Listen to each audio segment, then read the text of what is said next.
So let's bring back the pipe and of course assume that it has an incompressible fluid that's undergoing steady flow. Now if I took 2 points, let's say over here and here, the question is what would be the relationship for their speeds? So if I assume the speed here is v1 and the speed here is v2, what would this v1 and v2 depend upon?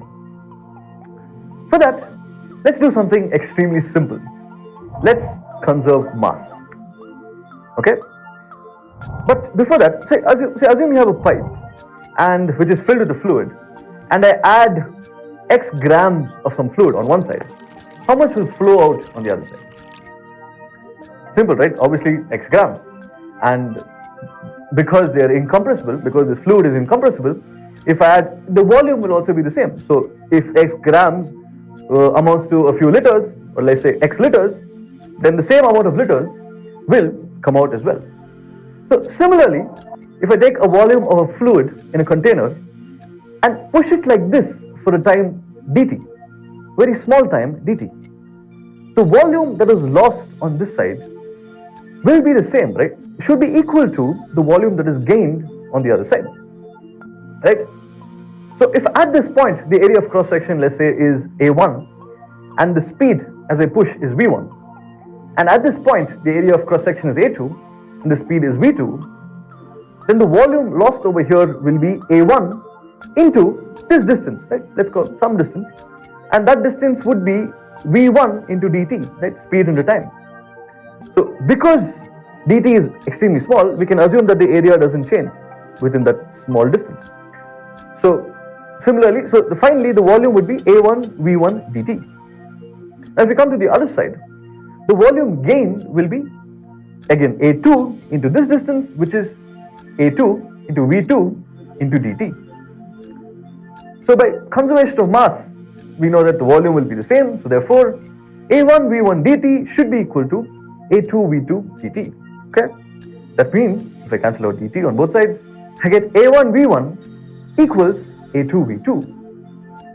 Now because I took two random points, this proves that if an incompressible fluid is undergoing steady flow, then the product of the area of cross section and the speed will be the same for any two random points. And this is called the equation of continuity. And this product AV is equal to what? It is basically equal to the area into, so if you consider this section, it's area into distance traveled by time taken. Now area into that distance is nothing but the volume. So AV is nothing but the change in volume by time taken, right? So you can say that AV is nothing but dV or d capital V by dt, where capital V is basically the volume. So this basically means that the product of the area of cross section and the speed at a point is also equal to the change in volume by time taken. Okay? So now finally, you should be able to explain something that you would have noticed if you've ever played with a garden hose. So if you remember, what happens is when you squeeze the mouth of the garden hose, the water that's coming out sort of speeds up, right? Now think about it and try to explain that using what you just learned. To keep learning with such engaging videos, download Byju's, the learning app, today.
Thanks to CuriosityStream for sponsoring this video. Watch thousands of documentaries and get access to Nebula for free when you sign up using the link in the description. Bernoulli's equation is a simple but incredibly important equation in physics and engineering that can help us understand a lot about the flow of fluids in the world around us. It essentially describes the relationship between the pressure, velocity, and elevation of a flowing fluid. It has countless applications. We can use it to explain how planes generate lift, or to calculate how fast liquid will drain from a container, for example. We'll explore these applications and a few more later on, but let's start by reviewing the equation itself. It was first published by the Swiss physicist Daniel Bernoulli in 1738, and it looks like this. The equation states that the sum of these three terms remains constant along a streamline. Each of the terms is a pressure. The first term is the static pressure, which is just the pressure P of the fluid. Then we have the dynamic pressure, which is a function of the fluid density, ρ, and velocity, v, and represents the fluid kinetic energy per unit volume. And the last term is the hydrostatic pressure, which is the pressure exerted by the fluid due to gravity. G is gravitational acceleration, and h is the elevation of the fluid, which is just its height above a reference level. This is the pressure form of the equation, but it can also be presented in the head form and the energy form. We can think of Bernoulli's equation as a statement of the conservation of energy. It says that along a streamline, the sum of the pressure energy, kinetic energy, and potential energy remains constant. This is really valuable information that can help us analyze a whole range of fluid flow problems. The equation does have a few limitations, which I'll cover later on in the video. But for now, the important thing to note is that it can only be applied along a streamline. We can define a streamline in steady flow as the path traced by a single particle within the fluid. Or more technically, as a curve that at all points is tangent to the particle velocity vector. Let's look at an example where we apply Bernoulli's equation to flow through a pipe which has a change in diameter. We want to use the equation to see how the pressure changes as the flow passes from the larger to the smaller diameter. Bernoulli's equation is usually used to compare the flow at two different locations, so we can rewrite it like this, with points 1 and 2 both being on the same streamline. There's no significant change in elevation between points 1 and 2, so the potential energy terms cancel each other out. And if we put all of the static pressure terms on one side, we get this equation for the change in pressure. If we assume that the fluid is incompressible, the mass flow rate at points 1 and 2 must be equal. This gives us what's called the continuity equation, which is just a statement of the conservation of mass. Mass flow rate is equal to the product of the fluid density, the pipe cross-sectional area, and the fluid velocity. So we can rearrange the continuity equation to obtain an equation for the velocity at point 2. The cross-sectional area, A2, is smaller than A1, which means that the velocity of the flow increases as it passes into the smaller diameter pipe. This is quite intuitive. By substituting this equation for V2 into Bernoulli's equation, we can see that since the velocity increases between points 1 and 2, the pressure between both points must decrease. This concept that for horizontal flow an increase in fluid velocity must be accompanied by a decrease in pressure is one way of formulating what we call Bernoulli's principle. It can seem counterintuitive because people often expect an increase in velocity to result in a corresponding increase in pressure, but it makes sense if we think about the conservation of energy. The energy required to increase the fluid velocity comes at the expense of the static pressure energy. Bernoulli's principle shows up in a lot of different places. We can use it to help explain how plane wings generate lift. Fluid flowing over an airfoil travels faster than fluid flowing below it. According to Bernoulli's principle, this creates an area of low pressure above the airfoil and an area of high pressure below it. And it's this pressure difference that generates lift. I'll cover lift and drag forces in more detail in a separate video. Bernoulli's principle also explains how Bunsen burners work. When the gas valve is opened, gas flows into the barrel at high velocity. Following Bernoulli's principle, this high velocity creates an area of low pressure in the barrel, which draws air in through the air regulator, allowing for more complete combustion of the gas. Several different flow measurement devices rely on Bernoulli's equation to determine the velocity of a flowing fluid. The pitot tube is one such device. It's often used in aircraft to measure airspeed. Here's how it works. If we place a tube into a flowing fluid, like this, and we attach a pressure meter to the end of it, the meter will measure the pressure at the end of the tube. At this point, the fluid velocity is reduced to zero, so it's called the stagnation point, and the pressure measured by the meter is called the stagnation pressure. We can apply Bernoulli's equation between an upstream point and the stagnation point, and show that the stagnation pressure is equal to the sum of the static pressure and the dynamic pressure terms.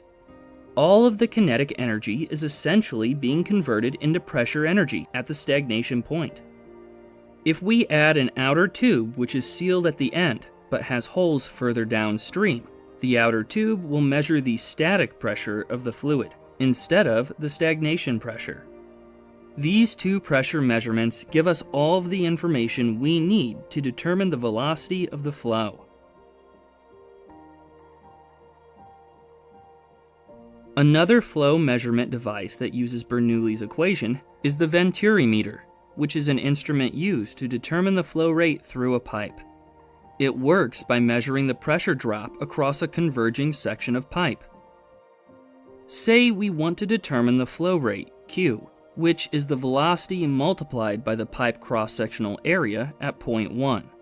We can easily rearrange the pressure drop equation we derived earlier when we looked at a change in diameter to get this equation for flow rate. All we need to know is the dimensions of the Venturi meter, the fluid density, and the pressures P1 and P2, and that allows us to calculate the flow rate. The Venturi meter has no moving parts and is a very simple and reliable way of measuring the flow rate through a pipe. The diverging section is longer than the converging section to reduce the likelihood of flow separation and keep energy losses low. Let's look at one more example where we can apply Bernoulli's equation. Say we have a beer keg, and we want to calculate how fast beer will drain when we first open the tap at the bottom. All we need to do is define our 2 points along a streamline and apply Bernoulli's equation. It's a gravity-fed keg with a vent at the top, meaning that it's not pressurized. The pressure at both points will be atmospheric, and so the static pressure terms cancel each other out. We can also assume that the keg is large enough that the fluid velocity at point 1 is close to zero. If we rearrange Bernoulli's equation and define the height between the beer level and the tap as h, we get this equation for the beer velocity out of the tap. Those were a few examples of cases where we can apply Bernoulli's equation to get some valuable information or to solve a problem. But to use it correctly, it's important to have an understanding of the limitations of the equation, which arise because of how it's derived. There are several different ways Bernoulli's equation can be derived. It can be derived based on conservation of energy, by considering that the work done on the fluid increases its kinetic energy. Or it can be derived by applying Newton's second law, which involves determining the forces acting on a fluid particle and applying F equals ma. Although I won't cover either derivation here, they do both make some assumptions that we need to be aware of, since they limit how we can apply the equation. Firstly, the derivation of Bernoulli's equation assumes that flow is laminar and that it is steady, meaning that it doesn't vary with time, like this.